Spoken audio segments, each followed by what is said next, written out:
In the winter of 1984, deep in the backwoods of rural Canada, a routine welfare check became the doorway to a nightmare. What began as a simple visit to a reclusive family living off the grid unraveled into a case that challenged everything Sarah Mitchell, a veteran social worker of 11 years, thought she knew about human nature, family, and the lengths to which people will go when civilization looks away. Sarah had seen almost everything.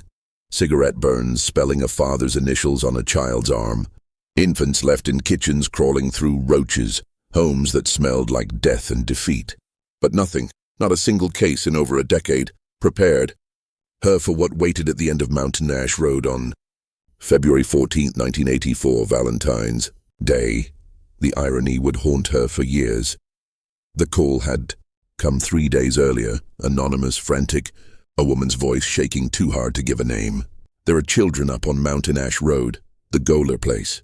They never come down. Nobody ever sees them. Please, you have to check. Then silence. No trace. Sarah's supervisor, the seasoned and skeptical Bill Hutchkins, rolled his eyes at first. The Goler Clan's been up there for generations, he said. They keep to themselves. No complaints. But protocol is protocol, and anonymous tips about children require at least a visit. Sarah went with a newer worker, Marcus Chen, fresh from grad school, still new enough to believe every child could be saved. The road wasn't a road so much as two ruts weaving through ever-thickening timber. Branches scraped the department sedan like fingers warning them back. Then the forest opened. 3 structures sat in a clearing like an encampment salvaged from other lives. A sagging 2-story main house, patched with mismatched boards and plastic-covered windows, a shack barely large enough to sleep in, and a low, partially underground building with a single door and a drift of snow built against it like a warning. What made Sarah's blood run cold wasn't the poverty. It was the silence. No dogs, no voices, no life.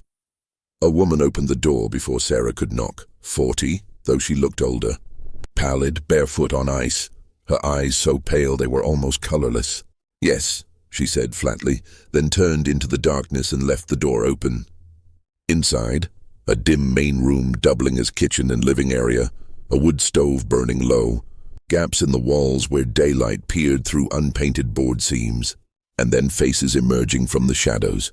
An elderly man with a white beard, a young man watching too intently, 2 emaciated teenage girls, and children, 5 at first count, silent, expressionless, eyes like glass.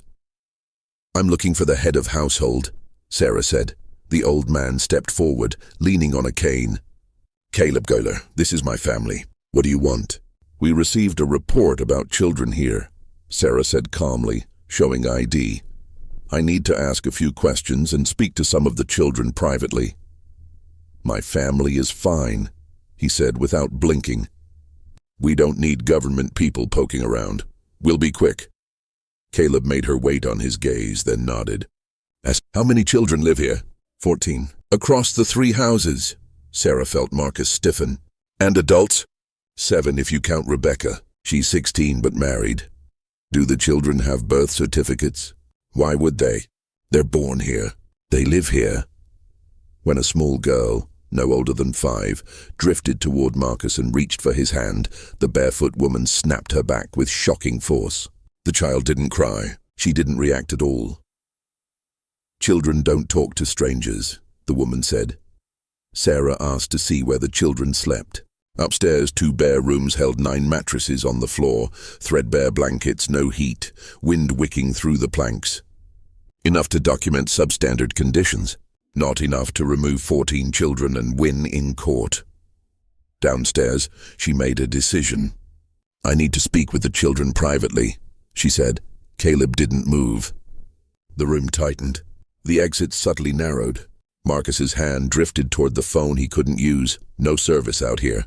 After a long silence, Caleb pointed to a back room. "Make it quick," Sarah asked for the little girl who had reached for Marcus. "Go on, Emma," the woman said woodenly, pushing her forward. In the cramped back room, Sarah knelt to eye level. "You're not in trouble," she said softly. "I just want to make sure you're safe." The girl stared through her. When Sarah asked if she was afraid, the girl's eyes flickered. Recognition, not quite fear. I'm not supposed to talk, Emma whispered. He said, the door burst open. Time's up, the woman said. You need to leave. Sarah walked toward the door through a corridor of watching faces. Emma stood in the dark behind them, lips forming silent words. Help us. Outside, the entire family stood in a line in the snow, perfectly still, perfectly silent, watching the car pull away. And in that moment, Sarah knew she hadn't seen poverty. She had looked into something engineered, digging for the truth the next morning. Sarah and Marcus were waiting at the county records office when the clerk arrived. A woman named Dorothy who'd been here since before the dust settled in the 70s. The Golers, she remembered them. First records in the 1930s. Jeremiah and Ruth bought 200 acres of worthless mountain rock, 8 children. Then those children had children, and then those children had more, but the paper trail thinned to a whisper. No schools, no hospitals, no births. With who? Marcus asked.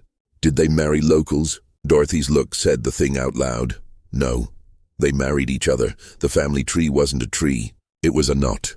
Brothers as uncles, mothers as sisters, names recycled until language couldn't keep up with the relationships. People knew, Dorothy said quietly, or suspected, but the family kept to themselves. They didn't cause trouble in town, and people prefer not to know things that obligate them to act. There had been one attempt, 1967, when a young woman named Hannah appeared at the police station, bruised and malnourished, claiming she'd escaped. She talked about abuse and the darkroom. She broke down. She couldn't answer cleanly.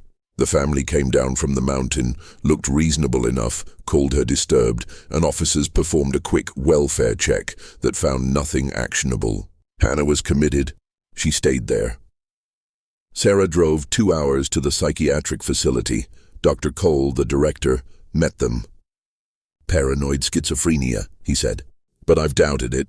Her story never changes. Most delusions drift. Hers doesn't. Hannah, now prematurely old, sat rigid by a window, hands twisting in her lap. When Sarah said she had been to the mountain, Hannah recoiled. He'll know I talked, she whispered. He always knows. What came out next was careful, halting, and devastating. Hannah had been born on the mountain. Her father was also her grandfather. Her uncle, the family patriarch Caleb, married her sister who was also his cousin. The girls were claimed as they reached puberty. It was told to them as duty, a sacred mandate to keep the bloodline pure. Descent meant punishment in a windowless underground room. Babies deemed wrong disappeared. Nobody used the word murder. Nobody needed to, Sarah believed her. She left with notebooks full of detail, and not a single piece of evidence a judge would find sufficient. It was enough, however, for a plan. 3 days later, with emergency warrants signed by family court judge Patricia Whitmore, a small convoy climbed Mountain Ash Road through thick, falling snow.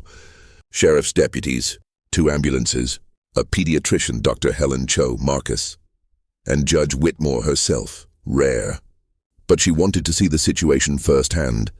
The clearing was as before, silent, bracingly wrong, except for the black smoke now pouring from the main chimney, and the entire family standing again in a perfect line in the snow, as if they had never moved.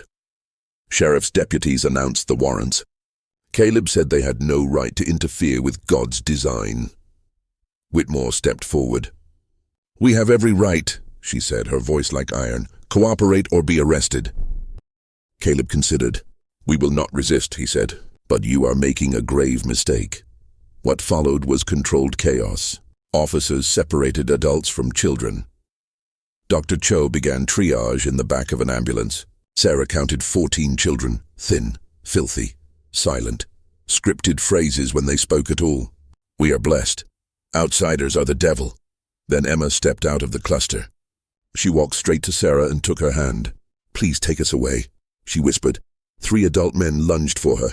Deputies intercepted the rush in a tangle of bodies and snow. The other children began to scream in unison, an unnatural practiced keening. Sarah scooped Emma into the ambulance. Dr. Cho's exam confirmed what Sarah already knew. Chronic malnutrition, untreated fractures, bruising, and non-graphic clinical indicators consistent with prolonged sexual abuse. The child didn't flinch. She waited. Outside, the men were cuffed, the women corralled.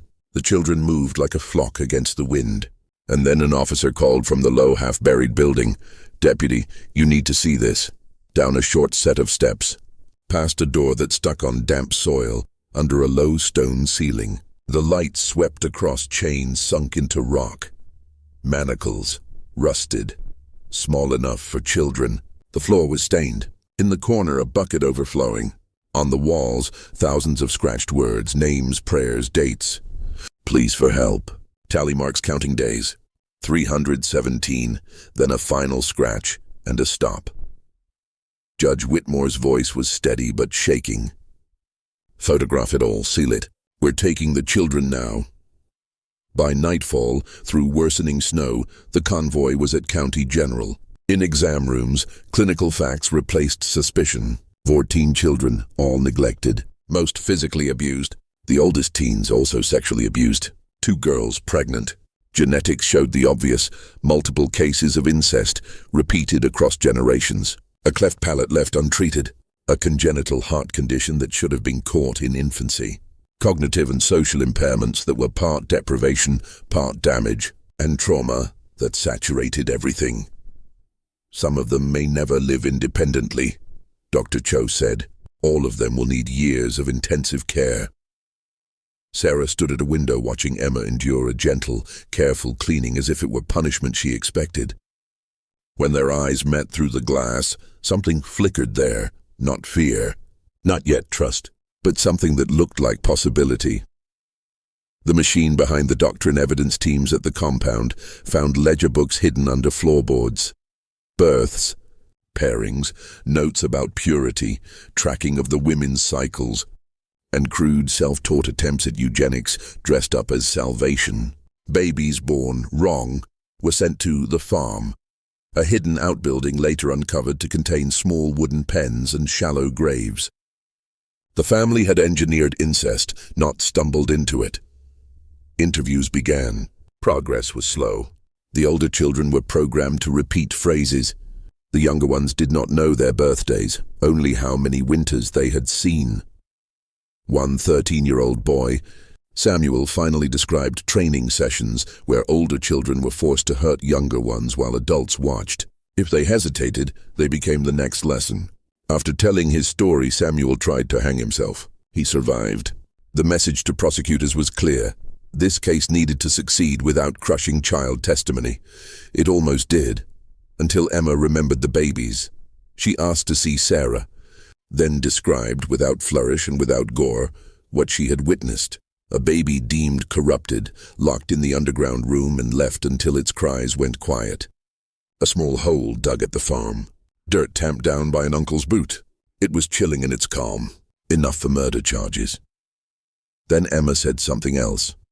She had overheard Caleb say the eastern branch was safe. The bloodline would continue at the coast, even if the mountain branch fell.